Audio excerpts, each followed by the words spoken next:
President Trump's claim that President Obama had him wiretapped suffered a setback this week as the Republican chairman of the House and Senate Intelligence Panel said they'd seen no evidence to substantiate that. Tucker Carlson asked the president about his Twitter claim that Obama had engaged in Nixonian tactics. Why not wait to tweet about it until you can prove it? Don't you devalue your words when you can't provide evidence? Because the New York Times wrote about it. You know, not that I respect the New York Times. I call it the failing New York Times. But they did write on January 20th using the word wiretap. And nobody ever talks about the fact that it was in quotes. But that's a very important thing. But wiretap covers a lot of different things. We're back with the panel. Cheryl, what's your take on the coverage of this presidential wiretap claim that remains unproven, and some anchors and commentators completely going off and saying that the President of the United States is a liar? I think there are two good questions to be asked. One is, should he have made the statements relying on the press that, on the other hand, he says he doesn't trust? You can't really have it both ways. But there is a very legitimate question that the media should be asking as to whether there was improper surveillance of the campaign or any of his officials. And we know the track record under the Obama administration meant that they conducted unprecedented surveillance of reporters. They conducted surveillance of phone records of members of Congress, including the Senate Intelligence Committee, according to my sources. So I think there will be more information coming out, and I think those questions are legitimate media questions to ask and dig into. So you're saying it's feasible that this happened, but you're not saying it's by any means proven. I have no information that it happened, but I think that is a question that deserves to continue to be pursued. What did you make of Sean Spicer in Miami and earlier saying, well, the media are ignoring crickets, he said, the other side of the story, that the same Intel chairman who we all quote about wiretapping, surveillance, and no evidence are saying they have no evidence so far of any improper collusion between Trump associates and Vladimir Putin's people? It's actually a really good point. I mean, there is no evidence. There's been no evidence provided that there's a personal wiretap of Donald Trump's phones. There also has been no evidence provided for any number of the unsubstantiated claims put forth by anonymous sources about collusion with Russia. And in fact, when you have these people put on the record, these same people who are probably involved in this coordinated leak campaign to promote this narrative about Russia, when they're on the record, they say, no, we have no evidence of any collusion. And when they come out and say that, it's not a major news story. I mean, Devin Nunes had a big press conference where he pointed that out, and the Washington Post story on it was almost comical in how it went to great lengths to avoid making the point that there's no evidence of collusion with Russia. And you have a lot of the country actually believing this narrative that has been pushed and promoted and carried all by the media for months now.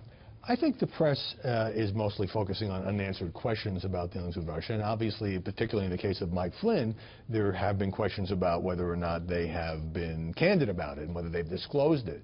But is it a fair point to say, if there's no evidence of wiretapping or surveillance, there is equally no evidence that we know of some kind of coordination between the Trump campaign and Russian operatives? Well, I think both have been covered, and the collusion and the Russian hacking is still ongoing, and I think it gets covered as they come out and say what they know. But in fact, I think we're waiting for the results of that, and James Comey's testifying next week. Right. But on the wiretapping, I mean, Tucker did a very good job on this. You know, Trump shifted the burden to everyone else to prove his claim, and in fact, it hasn't been proven. And even Attorney General Sessions came out this week and said there was no evidence. Well, he said that he had given him no evidence. But, you know, Sean Spicer, in citing all these media reports, he spent 5, 6, 7 minutes of the briefing doing this. He also brought up my colleague Brett Baer. What Brett did was to ask Paul Ryan in an interview about reports about possible surveillance or wiretapping, which stemmed from, it was clear, radio host Mark Levin. So he was in no way vouching for those reports himself. But this goes to your point about citing the mainstream media when it's convenient. I think it's not a good practice to use as your primary source, if you're Donald Trump, other media reports. And then, as we know, he sometimes takes what his understanding is of a report and carries it further. I know this as well from personal experience. He carries it a little further than the report said. Where he has mentioned something that you've said and gone a bit further than you had? Gone further than, you know, when he's talked about me and my reporting sometimes.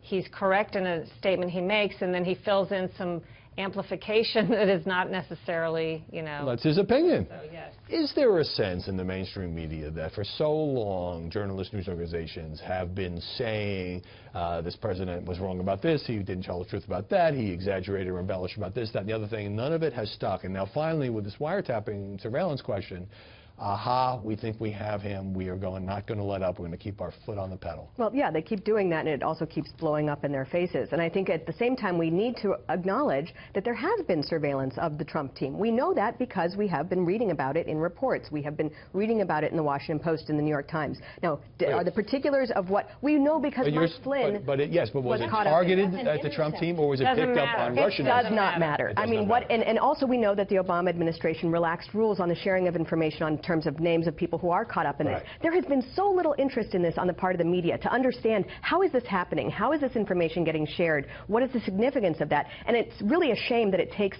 Donald Trump, the president, to put it out there in order for us to talk about it. Just briefly, you have to admit, whether this is a self-inflicted wound or not, the press is loving this wiretap story.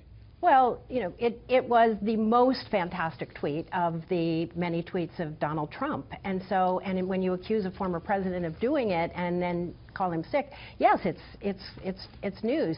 But then you involved British intelligence and it becomes an international incident. I'm glad you mentioned that because I want to have a few things I want to say about that. You know, Fox News became part of the debate over President Trump's wiretapping claim when Sean Spicer, at a briefing, invoked a report by Judge Andrew Napolitano, the network's senior judicial analyst. Napolitano had said 3 unnamed sources told him that President Obama used the British intelligence agency to conduct surveillance of candidate Trump. I didn't make an opinion on it. That was a statement made by a very talented lawyer on Fox. And so you shouldn't be talking to me. You should be talking to Fox. Judge Knapp is a commentator here, and the news division isn't vouching for his report at this time, but continues to look into the president's claim of wiretapping. Fox News cannot confirm Judge Napolitano's commentary. Fox News knows of no evidence of any kind that the now President of the United States was surveilled at any time in any way, full stop. Napolitano told me, I reported what the sources told me, reported it accurately, and I do believe the substance of what they told me. There's been a definite diplomatic fallout. The British intelligence agency called the allegation utterly ridiculous, and London's Telegraph says U.S. officials have apologized. Sean Spicer told reporters he was simply reading media accounts and has no regrets. Cheryl Atkinson, Molly Hemingway, Margaret Carlson, thanks very much for stopping by this Sunday.